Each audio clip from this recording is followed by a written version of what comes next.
नमस्कार. मावळ सत्य लायब्ररीमध्ये मी रामदास वाडेकर.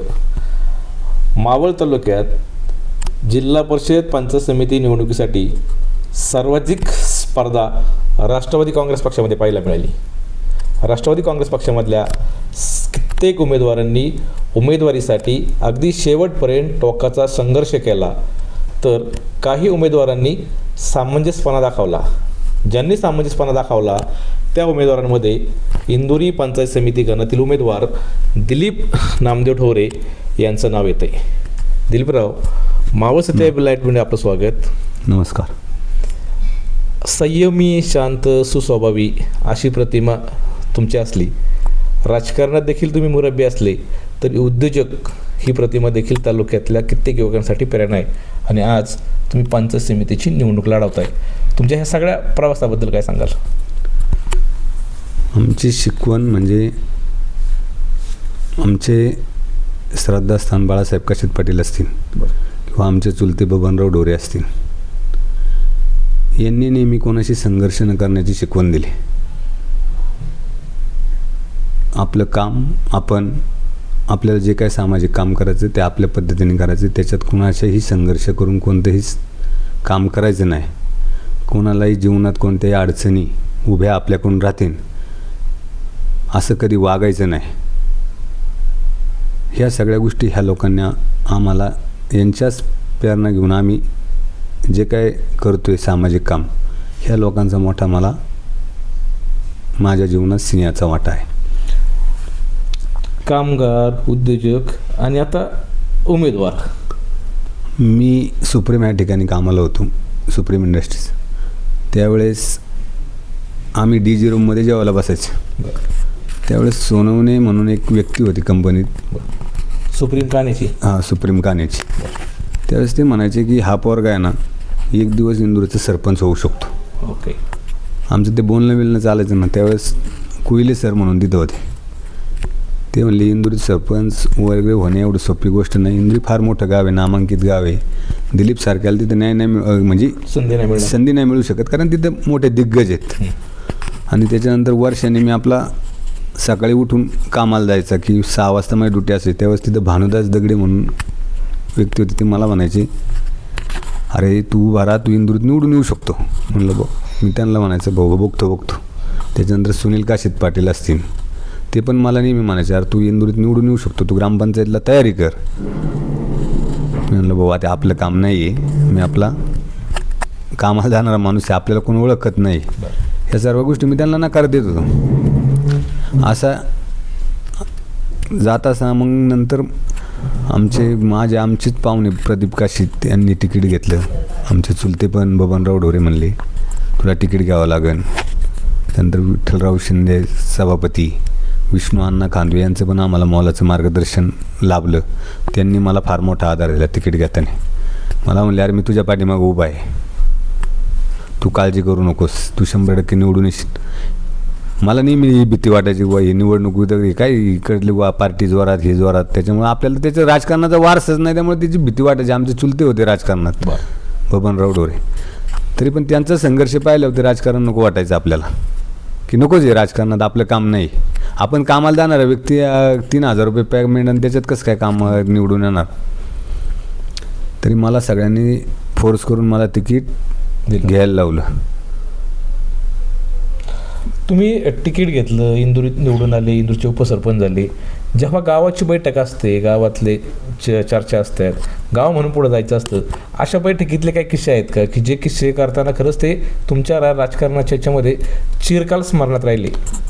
मी ज्यावेळेस निवडून आलो, उपसरपंच झालो, त्यावेळेस प्रथमतः धर्मनाथ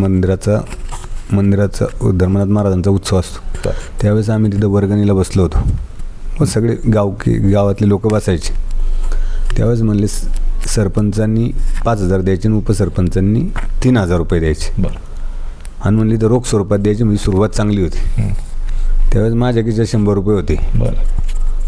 मला तर म्हणजे एकदम शरमल्यासारखं झालं ना, आता इथं पैसेच नाही आपल्याकडे, कसे काय द्यायचे. म्हणून मी आमचे मित्र सरपंच संदीप काशीदच्या पॅन्ट हात लावला असं पाहायला. त्यांनी तिथं मग ओळखून घेऊन माझे लगेच 3,000 रुपये दिले. ते देता मला 10 ओव्हर टाईम करायला लागले. त्याला 2 महिन्याने ते 3,000 रुपये दिले मी. आता एकीकडे तुम्ही कामाला होते, खिशात पैसे नव्हते, गावची वर्गणी द्यायला मित्रांनी मदत केली, मग उद्योजकाकडे कसा प्रवास सुरू झाला? मी ज्यावेळेस ती वर्गणीचा विषय घेतला त्यावेळेस बाबासाहेब पडवळ म्हणून तिथं आमच्यासाठी चांगलं काम केलं होतं त्यांनी. त्याला म्हणलं मामा आपल्याला काहीतरी धंदा करावा लागेल, वर्गणी आपण नुसतं याच्या जीवावरती नोकरीच्या जीवावर काही करू शकत नाही. मी म्हणलं JCBचं आपण कोटेशन आणू, फक्त कुणाला चर्चा नका करू, कारण आपण नाही घेतलं तर त्याचं नाव खराब होईल. मामाने मी 2 व्हीलरवर गेलो, JCBचं कोटेशन आणलं. त्यावेळेस बँकेत नंबियार मॅडम होत्या, त्यांनी मला चांगलं सहकार्य केलं, मला लोन करून दिलं. त्यावेळेस मी एकाकडनं व्याजाने 2 लाख रुपये घेतले. बरं. आणि 1/4 भरायला पण पैसे नव्हते, आणि 3 लाख रुपये आमच्या 3 भावांच्या नाव 1 लाख रुपयाची MKCC काढली. ओके. आणि दसऱ्याला मशीन आणलं. त्यावेळेस मी उपसरपंच होतो, त्यामुळे अख्ख्या गावाला पूजेला बोलावलं. जवळजवळ म्हणजे सगळे नेते लोक, मित्रपरिवार बोलावला, सगळे आलं. आपली ओळख नसल्यामुळे ते मशीन चालना ते डायरेक्ट उभं महिनाभर. मला BPचा त्रास झाला, मी ॲडमिट झालो ICUला. त्यावेळेस किती लोक म्हणले आपला कामाला जात होतं, कशाला उद्योग करायचा, हा नसतं तो. नामदेवराव भोसले माझे मित्र होते, ते म्हणले नको काळजी करू, तुला मी महिंद्रात काम देतो. बरं. महिंद्रात मला काम मिळालं. मी फर्स्ट शिफ्टला, नेहमी मला फर्स्ट शिफ्ट असायची. मी ऑपरेटरला सकाळी 5 वाजता उठवायचा, 5-5:30पर्यंत आंघोळ करून त्याला कंपनीत सोडायचं महिंद्रात, इथं चाकणची महिंद्रा निगोजाची, आणि तिथून मी सुप्रीमला परत जायचं फर्स्ट शिफ्टला. 6 महिने मला चांगलं काम मिळालं. 1 वर्ष गेलं, परत मी लगेच दुसरं मशीन घेतलं. मग तिथून पुढं काय भीती वाटली नाही. बरं. मग असा एकंदरीत प्रवास आहे. त्याच्यानंतर मग असं झालं म्हणतं मी आमचे मावस बंधू अंकुशराव मुरे, त्यांना म्हणले तर वजन काटा टाकू आपण. त्यावेळेस आमच्या घरातले म्हणले अरे तर माझे बंधू पण म्हणले अरे चालणार नाही, तू अण्णा कशाला उद्योग करतो. त्यावेळेस संदीप काशीत, आमचे मावस बंधू अंकुशराव मुरे यांनी येऊन भावाला समजवलं की अरे नको काळजी करू, चालेल, त्याचं चांगला आहे विषय, तो काय तोट्याचा विषय नाही. वजन काटा टाकल्यानंतर त्याला काय गाडीच येत नव्हती काट्यावरती. मी आपल्या घरी, आमचं त्यावेळेस रानात राहिला होतो आम्ही शेतीवरती. त्यावेळेस मी इकडे जाऊन मागं वळून बघायचं 2 व्हीलर, अरे आत्ताच गाडी चढण काढ तर गाडी. पण ते काय म्हणजे काही गोष्टीला वेळ लागतो, कोणत्याही गोष्टीला संयम पाहिजे तुमच्याकडं. मग त्यानंतर ते जरा वजन काटा चांगला चालायला लागला. त्याच्यानंतर मावस बंधू म्हणले तुझा स्पॉट चांगला आहे, तुला मी काय जी मदत लागन त्यावेळेस तुला मदत करतो, तू इथं स्टीलचं दुकान चालू कर. भाऊ म्हणले एवढे 25 लाख रुपये कुठून आणायचे. तर भाऊ म्हणले मी तुला बँकेत लोन करून देतो. त्यावेळेस आता खरं मानलं पाहिजे, सुनील भाऊ गायकवाड असं त्याला बोलून घेतलं भाऊंनी. ते कोरोनाच्या काळात गेले, अतिशय प्रेम करणारा माणूस होता आमच्यावरती.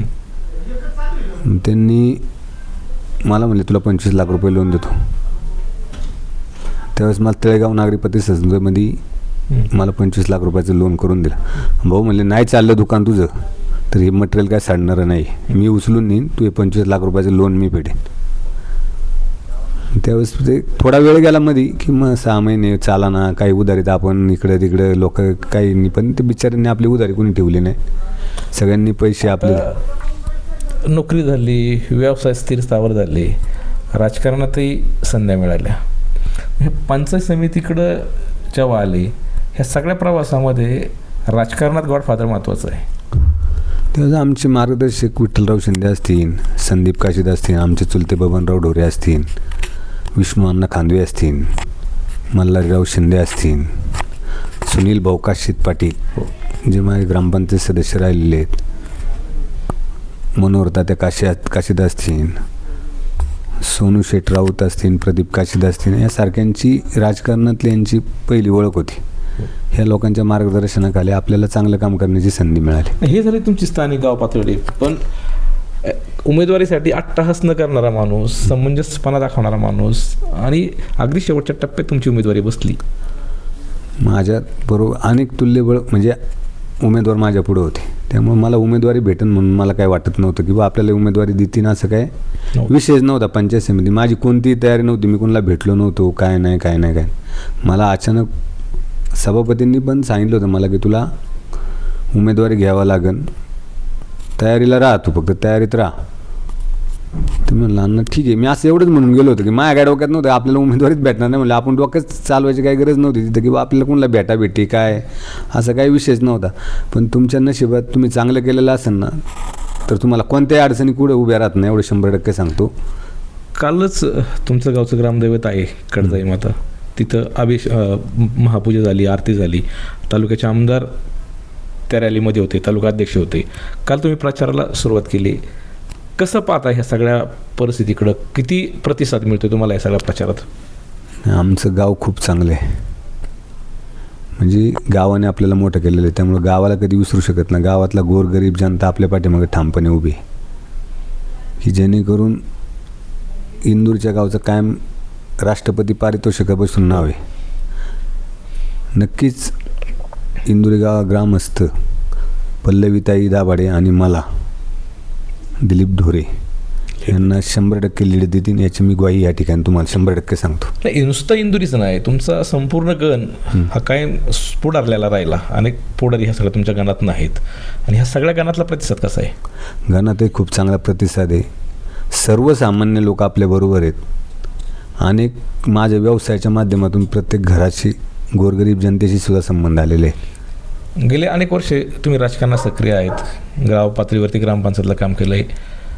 आमदार सुनील अण्णा शेळके यांची विकास कामं इथं तुमच्या गणात कशी आहेत? अतिशय सुंदर अशी कामं अण्णांनी केलेली आहेत. प्रत्येक गल्ली बोळात त्यांनी रोड केलेत. कालसुद्धा प्रत्येक ठिकाणी आस्थेने चौकशी करणारे, प्रेमाने सर्वांशी बोलणारे. काल आमच्या पाठीमागची समस्या होती, आमच्या लेडीज आले इथं म्हणलं की ते अण्णा असाच रोडचा विषय आमच्याकडं फार समस्या मोठी. अण्णा म्हणले सगळं काम बाजूला राहू द्या, प्रचार बाजूला राहू द्या आपला, चला तिथं जाऊन. असा नेत्याच्या मार्गदर्शनाखाली जर निवडणूक लढवायला मिळत असेल तर पुन्हा आनंद होणार नाही. ह्या सगळ्या अनुषंगाने आमदार सुनील अण्णा शेळके यांचं काम तर आहे, हातातला प्रचार सोडून पहिलं कामाला प्राधान्य देणारे ते नेते आहेत. या सगळ्या नेत्यांच्या पाठबळावरती, ग्रामस्थांच्या सहकार्यावरती, तुमचे स्थानिक सगळ्या मातबर मंडळी तुमच्यावर, या सगळ्यांच्या आशीर्वादानं ही निवडणुकीत तुम्ही पुढे जात आहे. तुमच्या गणातल्या मतदारांना काय आवाहन कराल? ह्या विकासाचे हात बळकट करण्यासाठी, म्हणजे विकास करायचा असेल तर सुनील अण्णा शेळकेचे हात बळकट करण्यासाठी मायबाप जनतेने घड्याळ या चिन्ह समोरील बटन दाबून पल्लवीताई दाभाडे आणि दिलीप भाऊ ढोरे यांना प्रचंड बहुमताने विजयी करावं. नक्कीच आपला राहिलेला जो काही विकास असेल तो सुनील अण्णाच्या माध्यमातून, राष्ट्रवादी काँग्रेस पक्षाच्या माध्यमातून नक्कीच सोडवला जाईल, ही 100% ग्वाही मी या ठिकाणी देतो. मित्रांनो, शांत, संयमी, सुस्वभाव असला आणि संयमाची भूमिका असली तर एक कंपनीतला कामगार उद्योजक होऊ शकतो, तो कामगार उपसरपंच होऊ शकतो, निवडणुकीच्या रिंगणात येऊ शकतो आणि मायबाप जनतेच्या शेजारती जिंकू शकतो. असं जर कोणाकडे म्हणून पाहायचं वाटलं असेल तर ते दिलीप ढोरे आहे. राजकारणात नव्या पिढीनं राजकारणात येताना दिलीप ढोरे यांचं अनुकरण केलं तर तुमच्या मनासारखे सगळी स्वप्न पूर्ण होतील असं म्हणायला आज तरी हरकत नाही. दिलीपराव, मावळ सत्य लाईव्ह बुलेटिन बोलल्याबद्दल आपले खूप खूप आभार. धन्यवाद. मावळ तालुक्यातील वास्तव पाहण्यासाठी मावळ सत्य लाईव्ह बुलेटिन न्यूज चॅनलला यूट्यूबवर सबस्क्राईब करा आणि बेल आयकॉन प्रेस करा.